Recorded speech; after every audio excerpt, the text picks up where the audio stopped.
pada hari ini telah dilaksanakan negosiasi terkait kasus penipuan investasi emas dengan kronologis sebagai berikut. 2 orang menjadi korban investasi emas dengan nilai kerugian mencapai 50 juta rupiah. Usai diduga ditipu oleh Siva, yaitu pelaku, pemilik sebuah toko emas di Serpong, Kota Tangerang Selatan.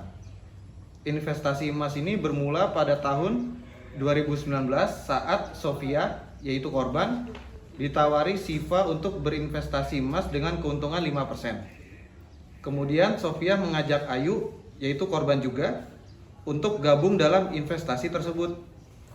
Para korban tertarik dan menitipkan emas-emasnya kepada pelaku dengan harapan akan mendapatkan keuntungan. Para korban menerima biliet giro dari pelaku usai menyerahkan emas mereka.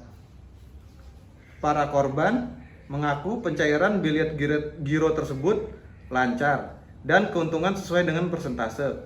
Sepanjang 2019 terhitung lancar. Namun pada Oktober 2021, penagihan uang keuntungan investasi emas itu macet dan para korban meminta ganti rugi.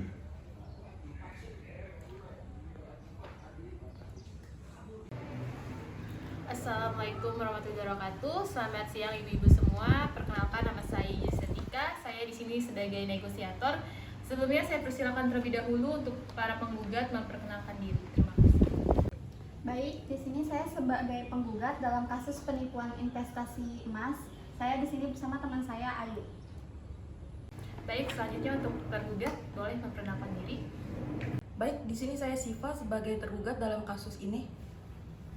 Oke, bahwa di sini para penggugat dan tergugat siap mengikuti negosiasi. Sebelumnya saya jelaskan terlebih dahulu ya untuk mengenai negosiasi. Negosiasi ini adalah penyelesaian sengketa secara damai melalui perundingan dari pihak yang bersengketa seperti tergugat dan penggugat untuk mencapai kesepakatan dengan memperhatikan situasi yang sama-sama menguntungkan, yang kemudian dituangkan secara tertulis untuk ditandatangani dan dilaksanakan oleh para pihak. Selanjutnya, penggugat dipersilakan untuk menceritakan keterangan. Jadi kejadian ini terjadi pada tahun 2019 yang dimana Bu Siva ini merupakan teman sekolah saya. Nah, waktu itu Bu Siva menawarkan investasi emas dengan keuntungan 5%. Saya tertarik dengan investasi tersebut karena keuntungan dan testimoni yang ada di sosial media. Lalu saya mengajak Bu Ayu sebagai tetangga dekat saya untuk ikut bergabung ke investasi emas tersebut. Iya tuh betul, waktu itu saya diajak sama Bu Sofia untuk investasi emas. Itu juga keuntungannya lumayan banget.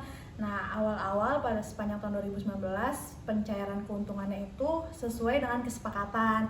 Tapi dari Oktober 2021 sudah tidak ada lagi pencairan keuntungan selama 3 bulan. Akhirnya saya sama Bu Sofia sepakat untuk mensomasi Bu Siva. Bu Siva sudah mendengarkan penjelasan dari penggugat. Selanjutnya tergugat boleh untuk menjelaskan. Jadi saya udah dengar penjelasan dari para penggugat. Jadi saya ini sama Bu Sofia teman dekat waktu masih sekolah.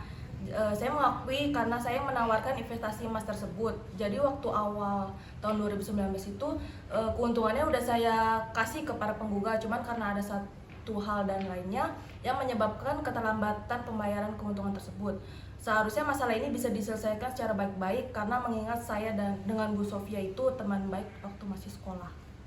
Ya, memang saya sudah memberikan waktu selama 3 bulan untuk dia membayar ganti rugi. Cuma sampai lebih dari waktu 3 bulan itu dia belum ada itikat baik untuk membayar ganti ruginya. Ya, jadi saya ada itikat baik kepada para penggugat untuk membayar keuntungan tersebut. Cuman saya meminta waktu 4 bulan buat saya bisa bayar keuntungan tersebut. Dan tetap saling menjaga nama baik karena kita teman dekat. Baik, apakah dari penggugat memiliki saksi untuk kasus ini?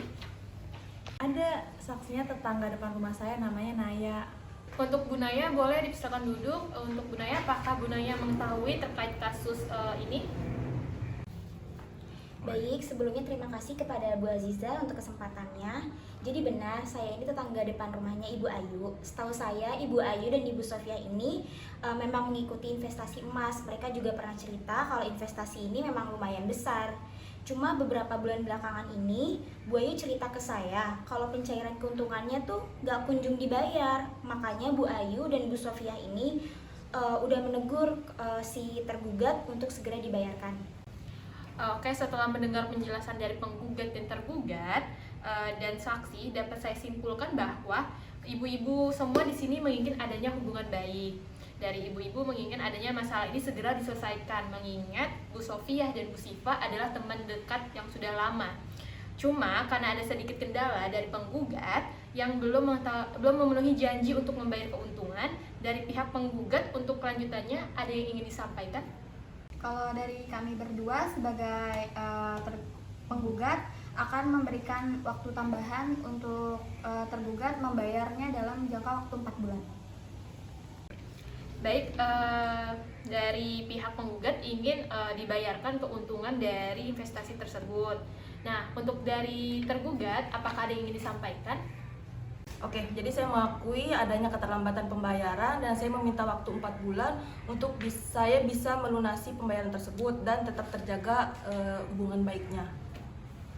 Oke, bisa saya simpulkan di sini ada ikat baik dari kedua belah pihak, baik itu penggugat dan tergugat, untuk menyelesaikan masalah ini. Bahwa jika masalah pembayaran ini sudah diselesaikan, maka hubungan baik ibu-ibu harus tetap terjaga dan berjalan dengan baik. Dan dalam waktu 4 bulan, tergugat harus sudah membayar tunggakannya. Saya berikan kesempatan untuk memberikan usulan dari pihak penggugat dan tergugat.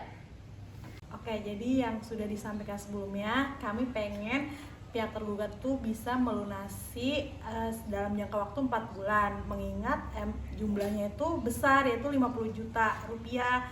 Nah, kami juga pengen adanya kesepakatan tertulis yang menyatakan keseriusan tergugat untuk membayar sesuai jangka waktu, yaitu 4 bulan.